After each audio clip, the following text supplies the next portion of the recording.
Hello, and welcome back to Talking Truth Ministries, where my goal is to share the truth, the whole truth, and nothing but the truth to the best of my ability, and no matter which direction it takes me, with the ultimate hope of leading someone to the ultimate truth of Jesus Christ, who said of himself that he was the way, the truth, and the life. So it's Tuesday, time for prophecy. And I'm just going to go over some end times prophecies in the Bible and try to explain them to the best of my ability. I've been studying Bible prophecy for several years, and I just would like to share what I've learned. So, all right, so we will start. So in Isaiah 42:9, he says, "Behold, the former things have come to pass, and new things I declare. Before they spring forth, I tell you of them." So pretty much what that's saying is God is the author of everything. He knows the beginning from the end. He knows what's going to happen before it happens. And he has a tendency to share some of that with his prophets who write it down in the scriptures. "Remember the former things of old, for I am God and there is no other." And hold on. There we go. Let me start over. "Remember the former things of old, for I am God and there is no other. I am God and there is none like me, declaring the end from the beginning and from the ancient times, things that are not yet done, saying, my counsel shall stand and I will do all my pleasure." So whatever God decides to do, he's going to do. And a lot of times he gives us advance warning to not just prepare us, because a lot of times we don't even know the prophecy, what they are or how they're fulfilled until after the fact. But it also, when they do come to pass, it kind of authenticates that, yeah, he's God, because he's the only one that could tell the beginning and know the beginning, or I mean, the future, and then let us know.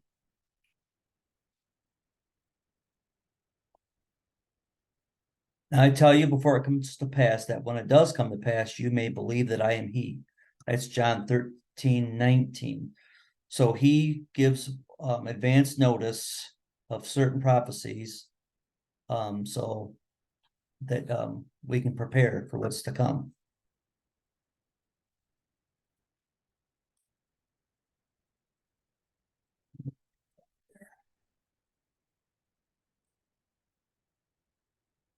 "So likewise," this is Matthew 24:33-34. "Likewise, when you shall see all these things, know that it is near, even at the doors. Verily I say unto you, this generation shall not pass till all these things be fulfilled." Now, this was Jesus was talking about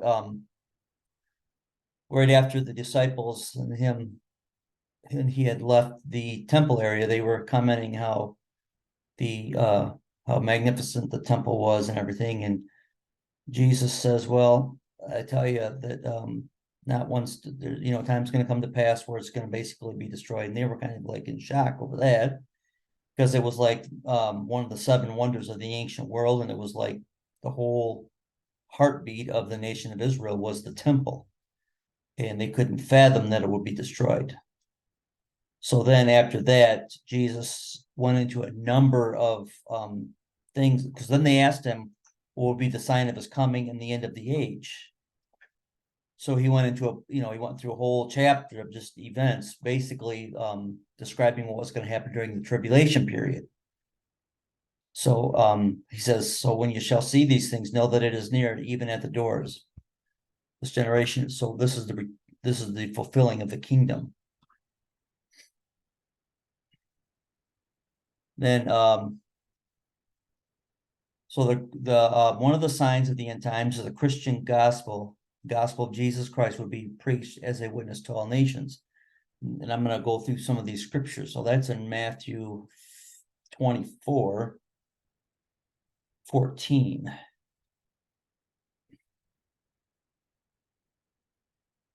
Says, "And this gospel of the kingdom will be proclaimed throughout the whole world as a testimony to all nations, and then the end will come." Then Mark 13:10 basically says the same thing. Yeah, it says, and the gospel must be proclaimed to all nations. Then Revelation 14:6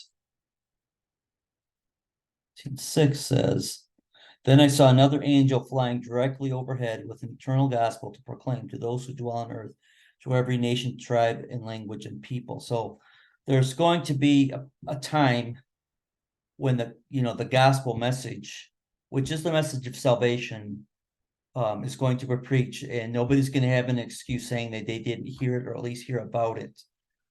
Especially during the time of the tribulation, that God's going to send an angel to preach the everlasting gospel. Global communications foreseen. So remind you, this was written in about AD 95 by the Apostle John. So let's look at Revelation 11, 9 through 10. So for 3.5 days, some from the peoples and tribes and languages and nations will gaze at their dead bodies, refuse to release them to be in a tomb.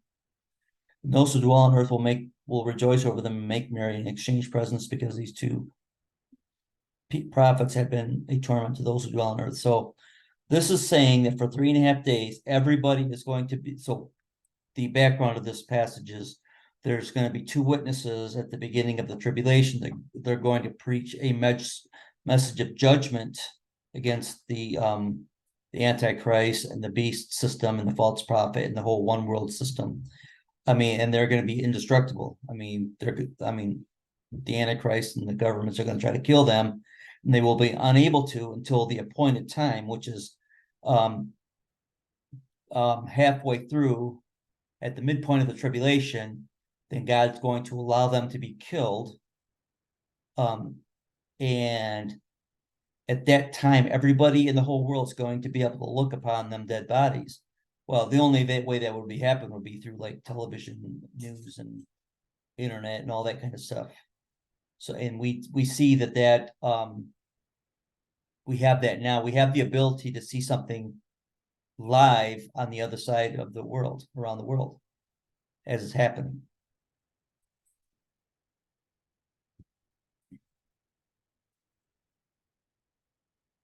Mankind will be capable of destroying all life. So let's go back to Matthew 24.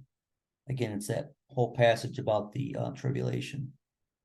24, 21 through 22 says, for then there will be great tribulation, such as has not been from the beginning of the world, no, until now, and never will be. And if those days had not been cut short, no human will be saved. But for the sake of the elect, those days will be short.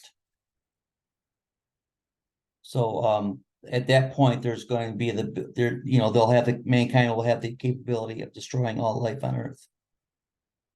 Also, the use of nuclear weapons is anticipated. Now, that's an interesting one. So that's in the Old Testament book of Zechariah. So let's go to Zechariah 14:12. And it says, and this, well, I'm going to go back up to verse 11. It shall be habited, talking about Jerusalem. For there shall never again be a decree of utter destruction. Jerusalem shall dwell in security. And this shall be the plague with which the Lord will strike all the peoples that wage war against Jerusalem. Their flesh will rot while they are standing on their feet. Their eyes will rot in their sockets, and their tongues will rot in their mouths. Sounds like something like a nuclear blast or something that could, basically make them melt.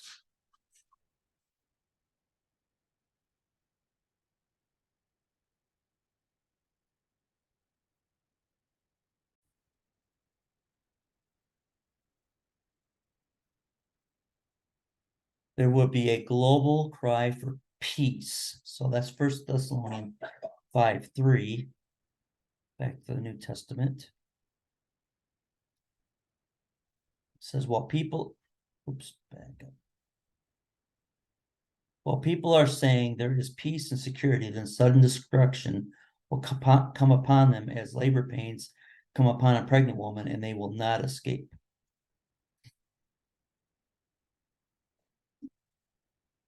We look at the world today.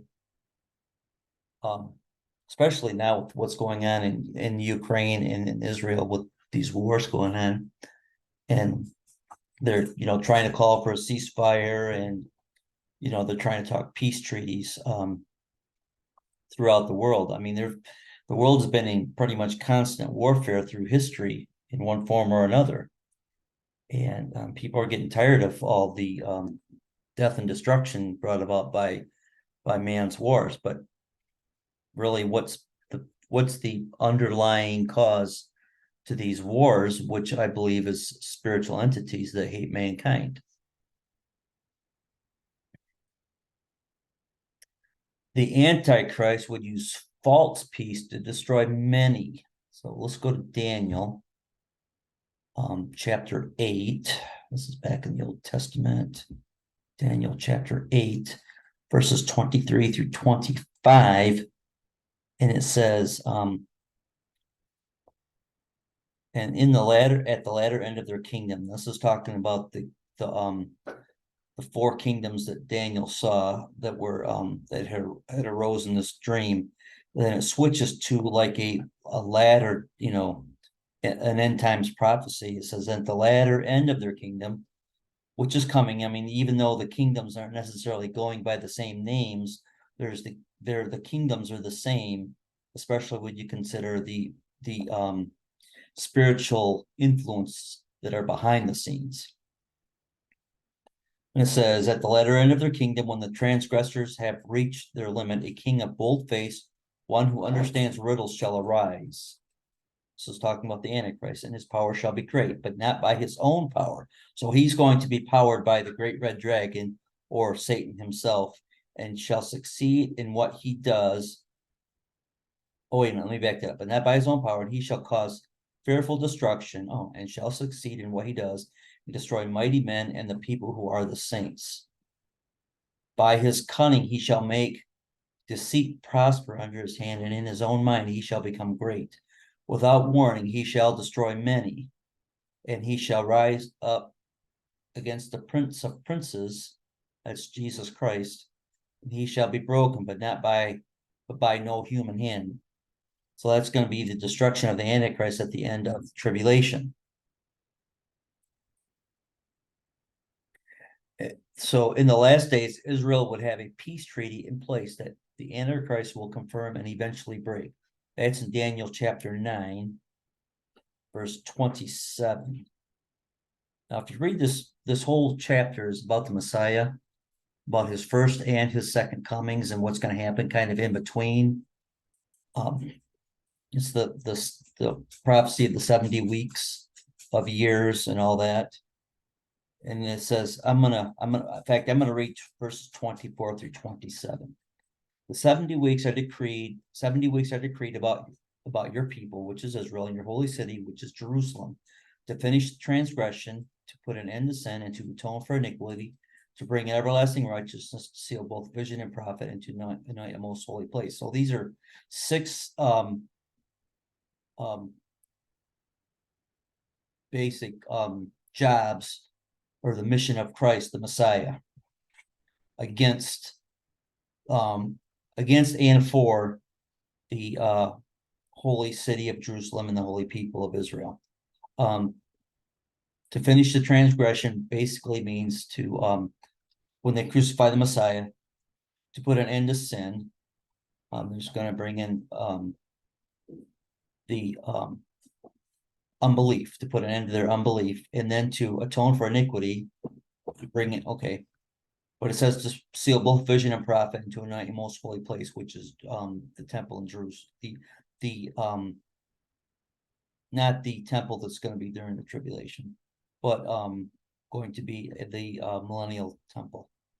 Know therefore and understand that from the going out of the word to restore and rebuild and build Jerusalem to the coming of an anointed one, a prince, there shall be 7 weeks. Then for 62 weeks it shall be built again, with squares and moat, but in troubled times. So that's describing the rebuilding of Jerusalem and then the rebuilding of the temple.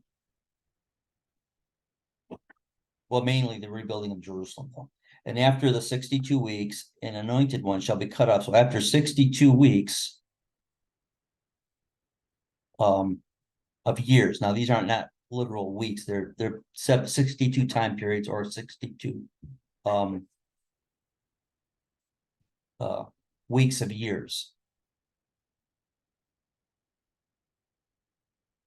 An anointed one shall be cut off and shall have nothing.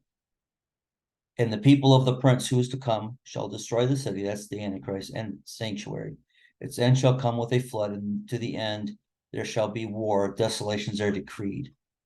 And he, the Antichrist, shall make a strong covenant with many, describing basically the nations and Israel, a peace treaty. And for half of the week he shall put an end to sacrifice and offering. So at the end or in the middle of this 7 year peace treaty, the Antichrist is going to decide he's going to make a sacrifice. It says, and on the wing of abomination shall come one who makes desolate until the end decreed end is poured out on the desolate. So what that's saying is, after this temple's built, there's going to be, you know, the Jews are going to be able to perform their temple rituals for their religion, and then of course this is going to be in the face of the one world religion that'll be established. And then at a point halfway through, the Antichrist is going to decide he's had enough of it, and he's going to make some kind of sacrifice. It might be like what Epiphanes and did in the interim period, the Second Temple era, when he sacrificed a hog or a pig on the altar and caused an abomination. Then it's probably going to be a repeat of something like that. And then the peace treaty will be broken, and then he's going to go against the Jews and try to destroy them.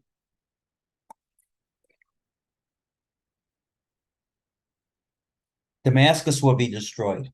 So let's look at Isaiah 17:1.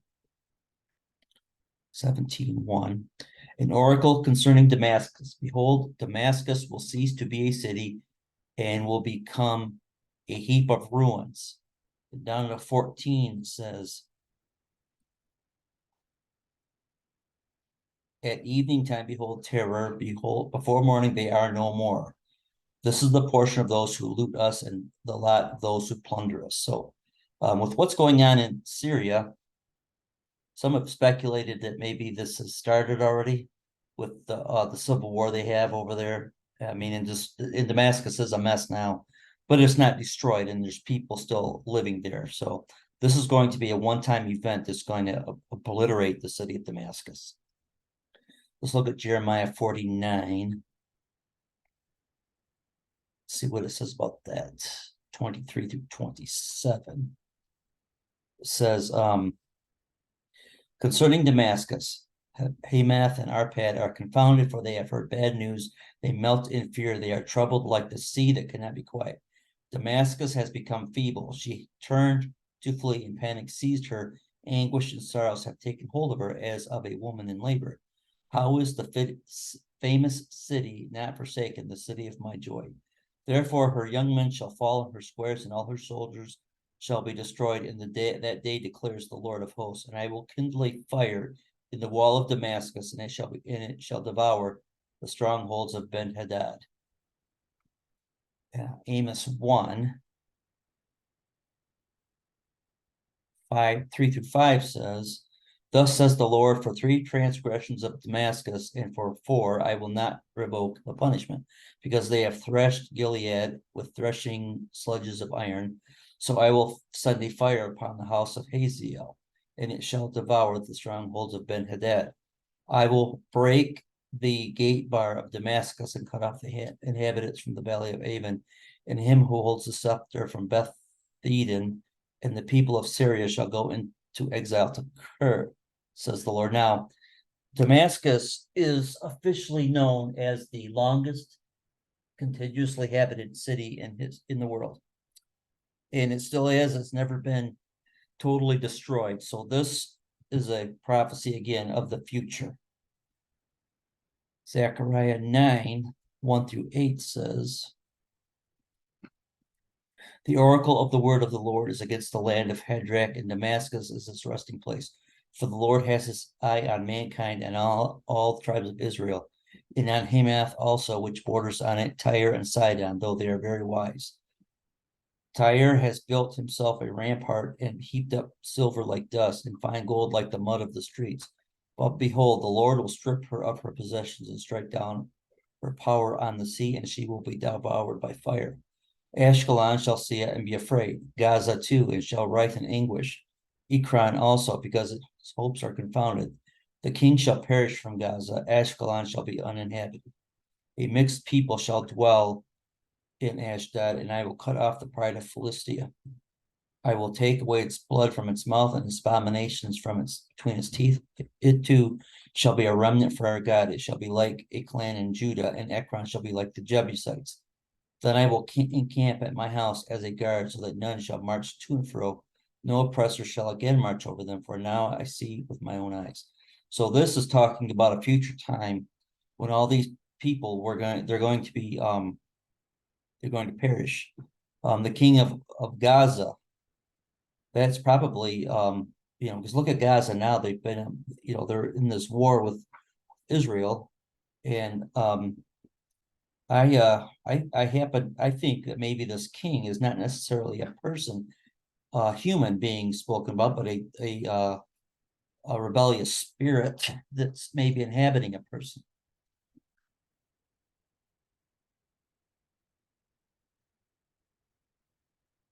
Chaotic weather would be prevalent. So let's look at Luke chapter 21, 25 and 26. It says, and this is about the coming of the Son of Man, or the second coming. And there will be signs in sun and moon and stars, and on the earth stress of nations in perplexity because of the roaring of the seas and the waves. People fainting with fear and with foreboding of what is coming on the world, for the powers of the heavens will be shaken. So we're talking about some serious weather, probably like hurricanes and tornadoes. And now when it says the powers of the heavens shall be shaken, it could also be a reference to the prince of the power of the air, or Satan and his followers who have some influence over the weather. I mean, say another name for Satan was Baal or Zeus, who were known as the storm gods. So they have some kind of influence on the weather, but God is going to overpower their influence, and he's going to cause very destructive weather. And the moon and the stars, there's going to be signs in the sun and the moon and the stars. I mean, who knows what that could be? I mean, Revelations talks about the stars falling to the earth. Matthew 24:8 talks about the same thing. Again, back to Matthew 24. It says, all these things are the beginning of the birth pains.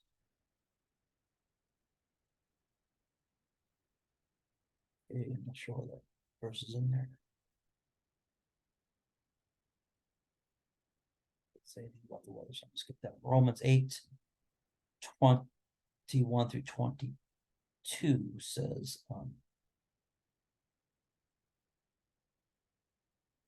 creation itself will be set free from its bondage to corruption, obtain the freedom of the glory of the children of God. For we know that the whole creation has been groaning together in the pangs of childbirth until now. So nature, the earth itself and everything, just the natural parts of the earth are going to be experiencing difficulties, and Paul likens it to groaning and pain, like childbirth. There would be a move toward a global government, a one world government. Daniel 2:40 through 44. Let's go back to the Old Testament 2.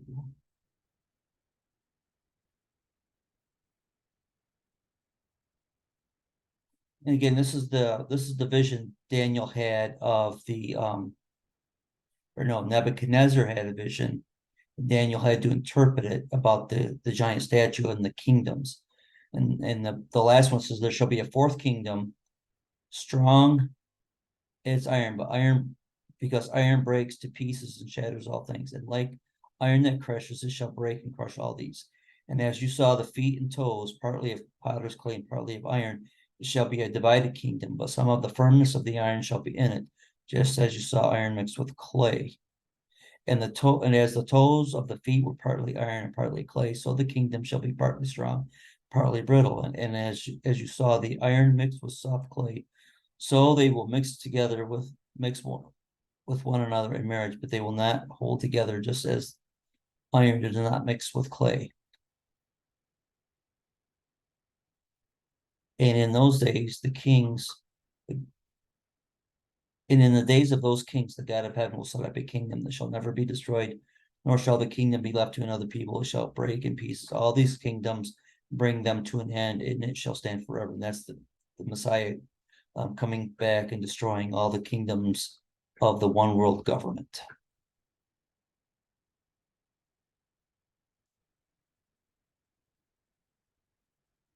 I'm going to read that in the King James version because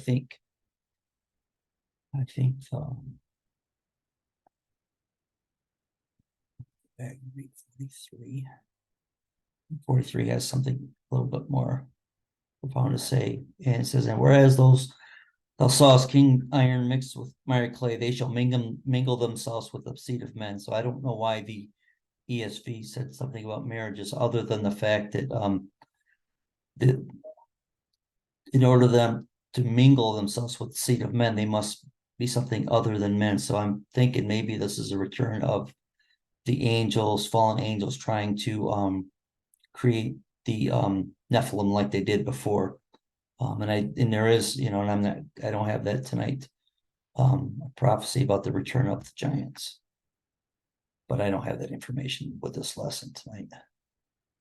Literal Babylon will reemerge in the land of Shinar, known today as Iraq. So let's go to Zechariah chapter 5:11. Babylon was the land of Nebuchadnezzar. So 5:11 says, he said unto me to build it in a house in the land of Shinar, and it shall be established and set thereupon Rome base. Hold on. Let's go back up and read.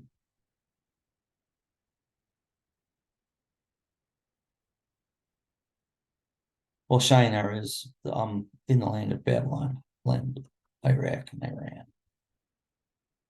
Not Iran, but Iraq. See what Isaiah 13, the whole chapter talks about it. The burden of Babylon, which Isaiah the son of Amos did see, lift ye up a banner upon the high mountain, exalt. Oh, this is a chapter, I'm not reading it all, it's 22 verses.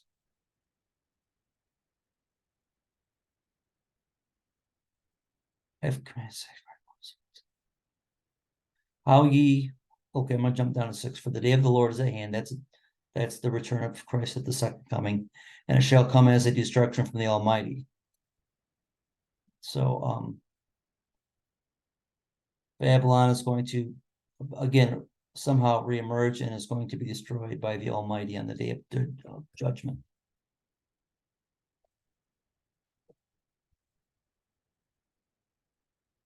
Many wars would erupt. Well, we see that happening. So let's look at Mark 13.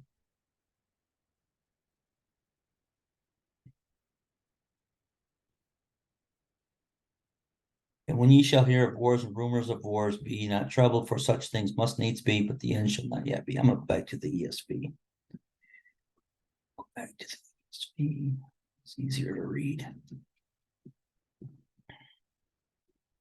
When you hear of wars and rumors of wars, do not be alarmed. This must take place, but the end is not yet. For nation will rise up against nation and kingdom against kingdom. There will be earthquakes in various places, famines, and the beginning of birth pains. So we can see, like I said earlier, there's wars been throughout history, but they're becoming more frequent and more intense.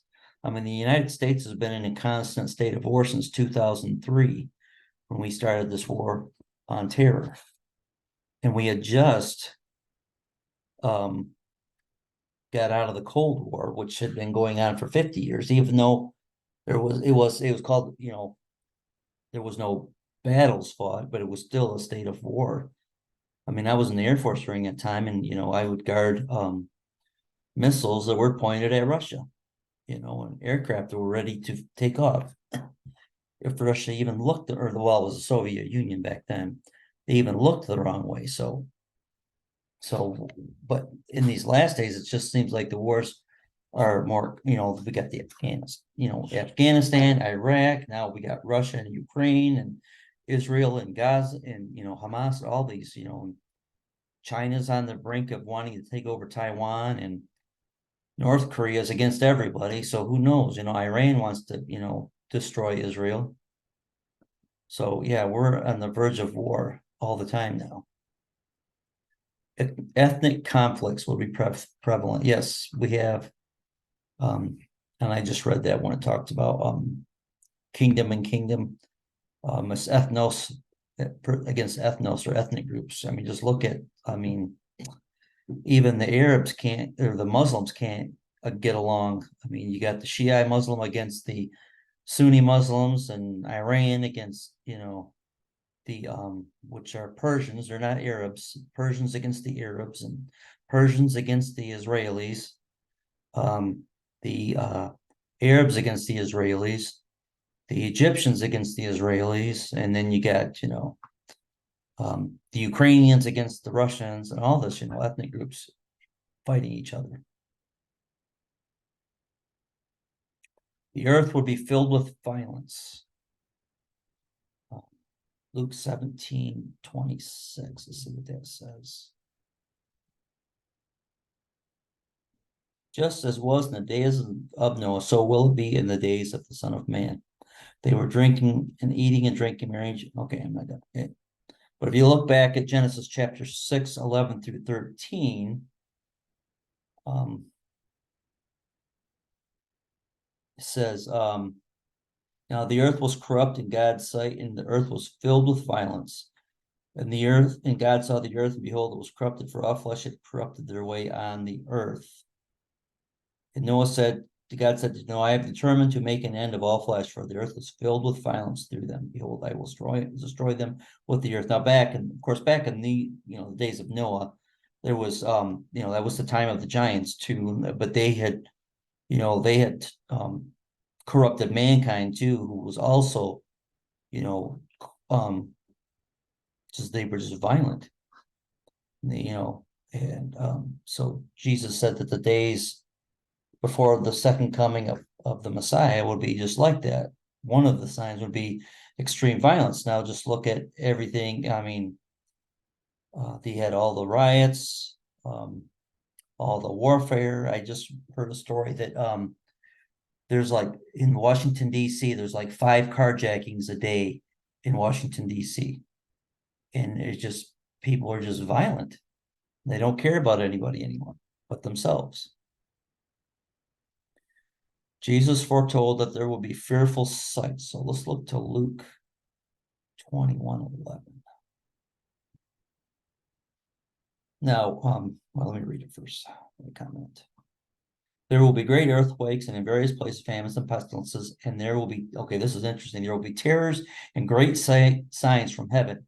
So we've had, of course, there's, UFO activity has been on the rise since Roswell, 1947. Now, of course, they're not aliens from outer space, because I don't believe that outer space is a real thing. But they're probably like fallen angels and demonic entities masquerading as aliens, and we've had. I mean, they're pretty much, the government's said that UFOs are real and aliens exist and all this stuff. People believe this. I mean, I've heard it said that about 15% of the, let me think, 3% of the population, and at least in the United States, has claimed to see a UFO. And there's 15% that has either seen or knows somebody who has seen a UFO. I mean, I know somebody who said they've seen a UFO, and so that's, I mean, so if you think about it, how best to steer people's belief away from God is if they can be convinced that there's aliens from outer space, and that they try to disprove the Bible, and they come here and say that they create us and all this stuff. It's part of the Great Deception. Daniel 12:4. I'll read the whole verse because it's talking about the let me see. Daniel 12. This is the end times, but you, Daniel, of course, Daniel's given this great big prophecy to write, and then he asks about it and says, Daniel, shut up the words and seal the book until the time of the end. Many shall run to and fro, and knowledge shall increase. So Daniel wrote it all, but wasn't able to know what it meant. And I believe that the time of the unsealing of that book is happening now. It says, many shall run to and fro, which means people are traveling everywhere. I mean, just think about it. Up until the end of the 19th century, most people, on the average, never traveled much further than the town they lived in. Well, now people can get in an aircraft and travel around the world. And then knowledge shall increase. Again, since about the beginning of the 20th century, knowledge has exponentially increased. And I think part of the reason for that is that the fallen angels are back at it.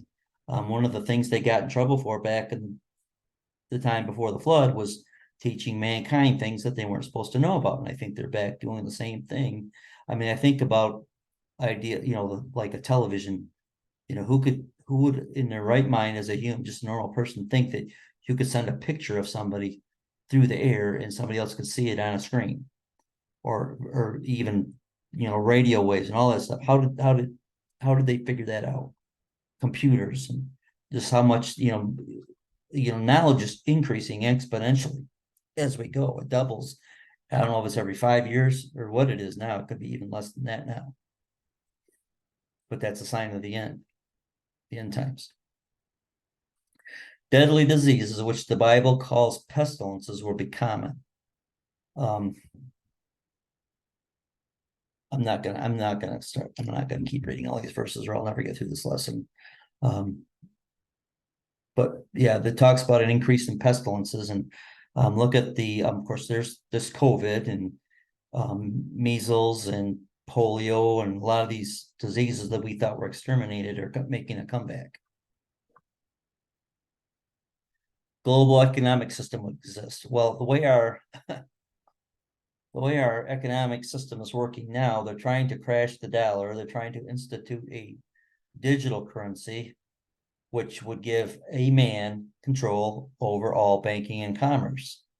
I mean, they can decide what they want you to be allowed to buy or not. And then they're talking about this final generation will be open to receiving a mark on the right hand and forehead. I mean, there's already people now that are taking chips in their hands to make their life supposedly easier. Now, that's not the mark of the beast, because there's more to it than just a chip. But if people are willing to do that now when everything is okay, what happens when, you either take this mark or die, or take this mark or starve or whatever? I think people are just, if they don't know, they're going to take this mark, and then they're going to be damned forever and be cast into hell. So, and we see the signs for that so open in our society now. Famines will be coming. Yeah, well, we see starving people in the United States, even. Their famines are all over the place. Food scarcity, which shouldn't be. There's enough land. We could grow food to feed every person in the world 5 times over if the governments weren't trying to, and the forces weren't trying to destroy mankind. Great signs from heaven prophesied. Again, we're talking about things from the heavens, like probably UFO activity. The nation of Israel would be born in one day. I'm going to read this one, Isaiah 66:8, because this is a very important one. Isaiah 66:8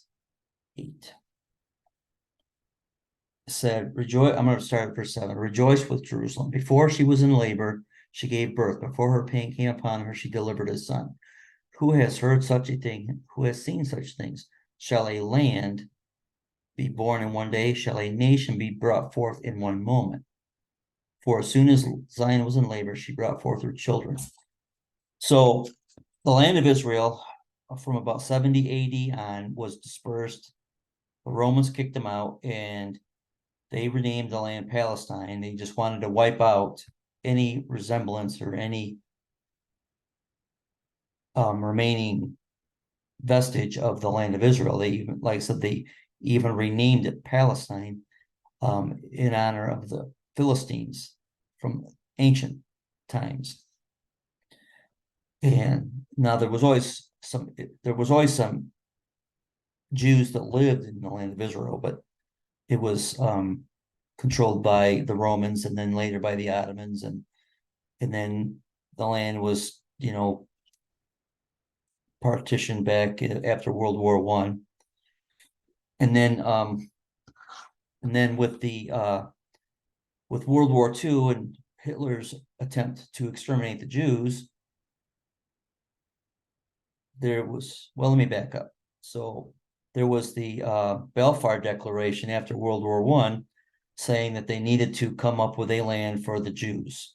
Then after World War II, they, determined that they were going to reclaim the land, the ancient land of Israel. And on May 14th, 1948, the land of Israel was again reborn as a nation. And there's another prophecy that goes into all the details that I don't have included in this lesson. I will share that another time. The Jews would begin to regather in Israel, which they had been doing since the mid 1800s. They were trying to, escape the pogroms of Russia and Germany, and to try to, because they're the only nation that ceased to exist that came back into existence with the same people, the same genetic people, with the same customs, the same language, same everything, back to their original land. No other nation has ever done that. Usually nations, when they're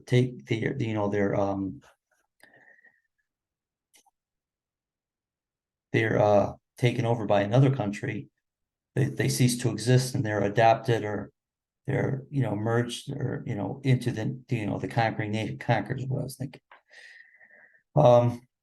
So the nation of Israel, the only ones that came back to its original homeland. And returning Jews would come from the north, south, east, and west.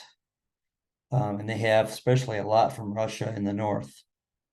And of course, then there's to the west is, from the United States, and from the east, there was a lot in like India and China. There were a lot of Jews. And then from the south, in like Ethiopia, there were a lot of Jews in Africa and stuff. They were all going back to the land of Israel.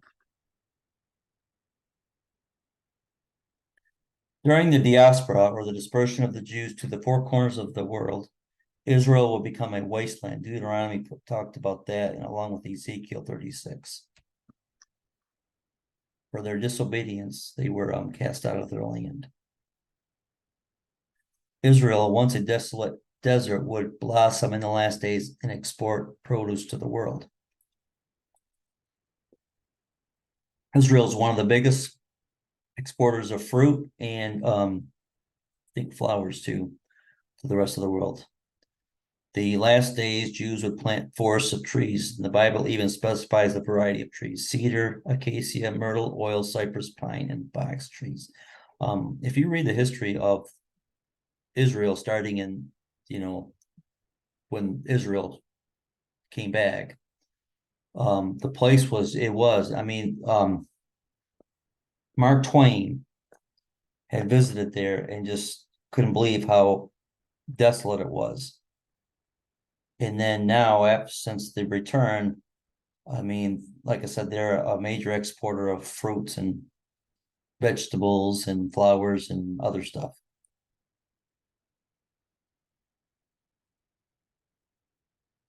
course, they're economically prosperous. And there's a lot of smart people in Israel. Pure language will be restored. When they came back, they spoke whatever language they came from, and then they reestablished the Hebrew language, both the spoken and the written language, and brought it back into existence as the national language of Israel. Jerusalem would be rebuilt on its own ruins, and it would be, Luke talked about would be trampled by Gentiles until the times of the Gentiles are fulfilled, which I believe was until 1917 when the Ottoman Empire was defeated and the Middle Eastern nations were partitioned by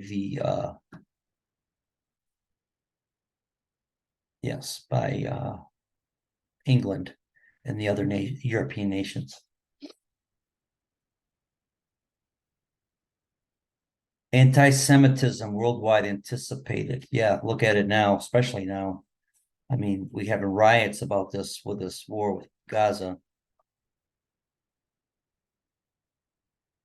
Jerusalem would be a cup of trembling to all surrounding peoples. I just listened to a message that I posted on my channel that actually that word trembling could be translated as a cup of poisoning.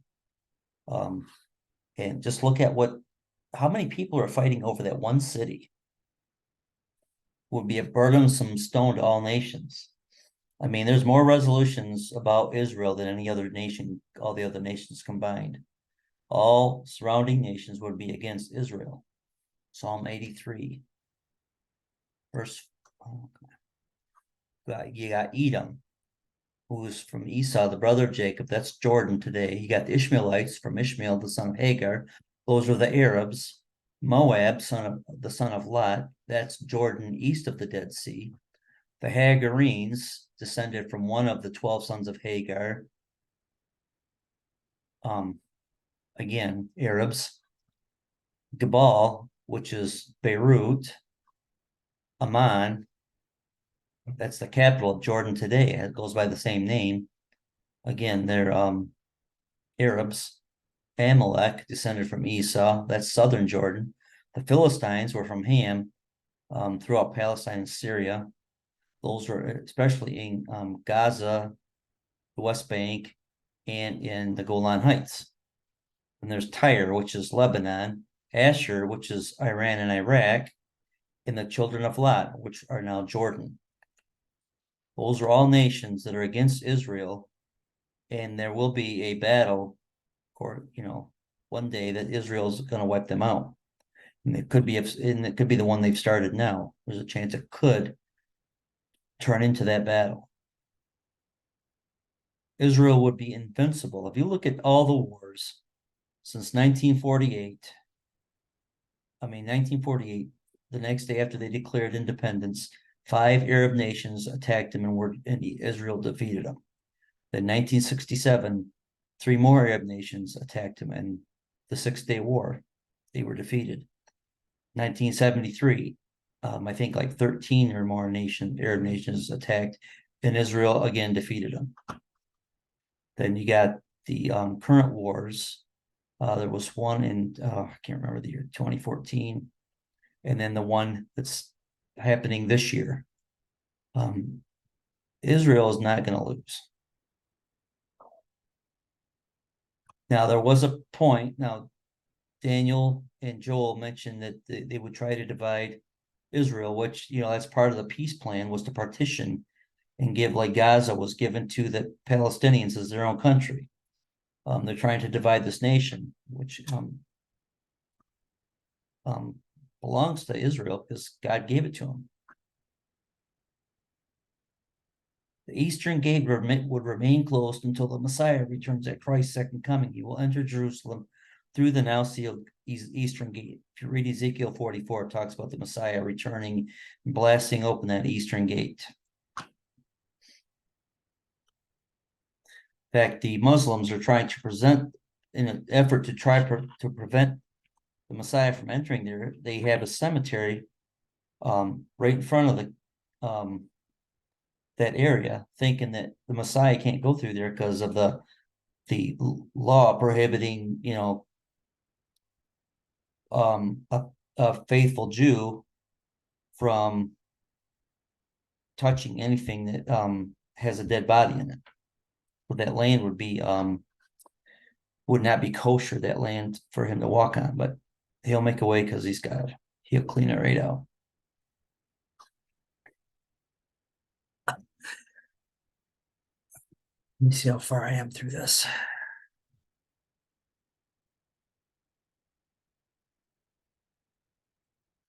I'm going to conclude it here tonight, and then next week I'll pick up with the rest of this lesson. Thank you for watching. Please hit the subscribe button and share this with family and friends. God bless and good night.